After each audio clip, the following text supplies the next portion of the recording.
रीवा जिले के गोविंदगढ़ में गरमाए जमीनी विवाद मामले में अब दूध का दूध और पानी का पानी हो गया है। दरअसल जिस मामले में गोविंदगढ़ नगर पंचायत के पूर्व अध्यक्ष राजेश गुप्ता और वर्तमान उपाध्यक्ष के पति शकील को भूमाफिया बताकर जिस तरह के आरोप लगाए जा रहे थे वह महज एक षड्यंत्र साबित हुआ है।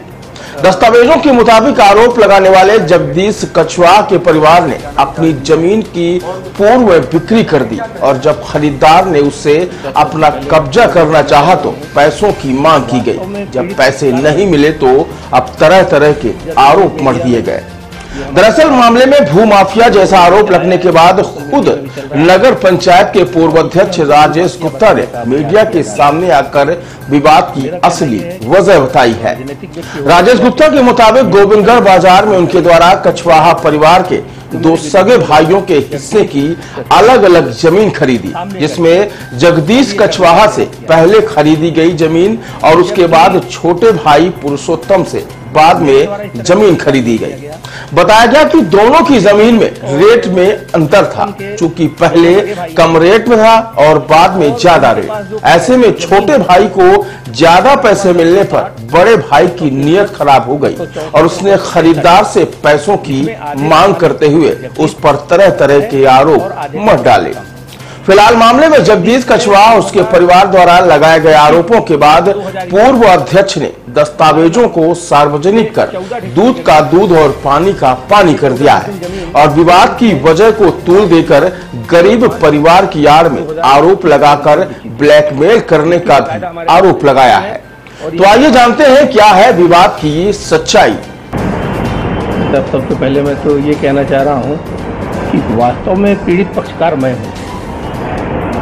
जब से अभी मीडिया में ये हमारे खिलाफ कुछ चैनलों में भी चलाया है, सोशल मीडिया में भी चल रहा है और उसमें हमको भूमाफिया बताने का प्रयास किया जा रहा है। मेरा कहना यह है कि राजनीतिक व्यक्ति होने के नाते मेरी छवि खराब करने का ये प्रयास है तो मेरे विरोधियों द्वारा जगदीश कछवाहा को सामने करके और ये करने का प्रयास किया जा रहा है, जबकि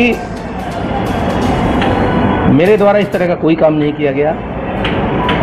जगदीश और पुरुषोत्तम के दोनों सगे भाई हैं और उनके पास जो पैतृक जमीन है जिसका रकबा 1060, 1063, 1064 और 1065 है, जिसमें आधे का मालिक जगदीश है और आधे का पुरुषोत्तम।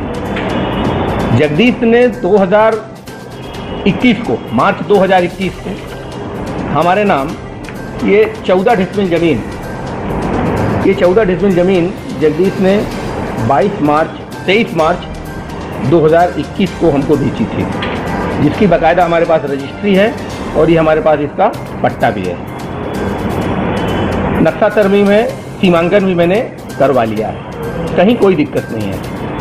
और उसके ठीक 11 महीने बाद दूसरी जमीन जगदीश ने ही पीछे की 30 डिसमिल हमको 25/2/2022 को बेची, जिसका भी ये रजिस्ट्री है, पट्टा है मेरे पास और इसका भी मैंने सीमांकन और नक्शा तरमीम करवा लिया है, कहीं कोई दिक्कत नहीं। विवाद तब से शुरू हुआ जब मैंने उसके छोटे भाई पुरुषोत्तम की जमीन का अनुबंध किया, जबकि अनुबंध के हिसाब से चारों नंबरों पे ये उनके बटनवारे की पुल्ली है जिसमें दोनों भाइयों के और गवाहों के हस्ताक्षर हैं और इसके आधार पे ही हमने उसके छोटे भाई से अनुबंध किया है। जब से हमने उसके छोटे भाई से अनुबंध किया तब से जगदीश के मन में लालच आ गया कि हमने गलती से कुछ सस्ती ज़मीन बेच दी, जबकि ज़मीन का पैसा हमको और चाहिए होगा। उसने हमसे प्रयास भी किया कि भैया अपना होकर ज़मीन महंगी खरीदे ने, हमारे सस्ती खरीदे ने।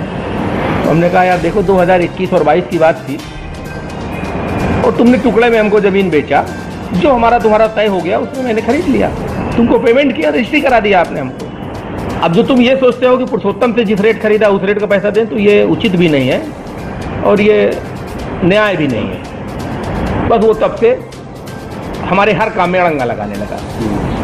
अभी मैंने देखिए ये जो बटनवारा हुआ है इनका पुल्ली फाट है, इसमें हर नंबर में उत्तर में जगदीश का है और दक्षिण में पुरुषोत्तम का है। उस हिसाब से दक्षिण में 1063/2 के एक हिस्से में पुरुषोत्तम, इनका पुश्तैनी मकान बना हुआ था जिसमें पुरुषोत्तम का कब्जा है। पुरुषोत्तम की जमीन में ही है वो मकान, पूरा जीर्ण तीर्ण है, 3 सेट बना हुआ था 40-50 साल का। और उसमें एक किराएदार भी था, बबलू खान करके। तो उससे भी मैंने पूछा कि तुम भाई किसको किराया देते हो? तो उसने कहा मैं तो पुरुषोत्तम को किराया देता हूँ, वो हमारा जमीन मालिक है। मैंने कहा ठीक है, और मैंने अनुबंध किया। अब चूंकि हमने अनुबंध किया, जमीन खरीदी है, 1 साल बाद उसको पैसा देना है पुरुषोत्तम को, तो जमीन को हम समतल नहीं करेंगे, उसमें कुछ बनाएंगे नहीं, तो हमको पैसा कहाँ से देंगे हम उसको? तो मैंने पुरुषोत्तम से बात किया। पुरुषोत्तम ने कहा नहीं कोई दिक्कत नहीं है, मैं आपको लिख के दे रहा हूँ, आप उसको गिरा लीजिए। और उसके लिख के देने के बाद उसने हमको लिख के दिया हुआ है, ये उसने लिख के दिया हुआ पुरुषोत्तम ने मकान को, उक्त मकान को गिराने की अनुमति, सहमति, कुछ भी मान लीजिए आप। और उसके बाद मैंने उस मकान को गिराने का काम किया। जब जगदीश को पता चला, जब मैंने मकान गिराया तो कोई बात नहीं थी, किसी को कोई आपत्ति नहीं थी। दिन में गिराया, 10 बजे सुबह गिराया, किसी को कोई आपत्ति नहीं थी। दूसरे दिन जगदीश आता है और हाय तौबा मचाता है, मेरा घर गिरा दिया। जबकि सही बात यह है कि 25-30 साल से वहाँ कोई नहीं रहता। जगदीश रीवा में रहता है, पुरुषोत्तम जबलपुर में रहता है। ये कभी कभार वहाँ आते थे जब पूजा उजा करने, घर में जैसे हम लोगों के हिंदू धर्म में साल में 1 बार पूजा होती है, तो पूजा करने दोनों भाई आते थे और करके चले जाते थे। कोई किसी का आशियाना नहीं है, कोई वहाँ रहता नहीं है, न कल रहता था ना आज रहता है। ये केवल हमको बदनाम करने के लिए, हमारी छवि धूमिल करने के लिए ये सब विपक्ष के लोग, विरोधी लोग इसको हाईलाइट किए हुए हैं।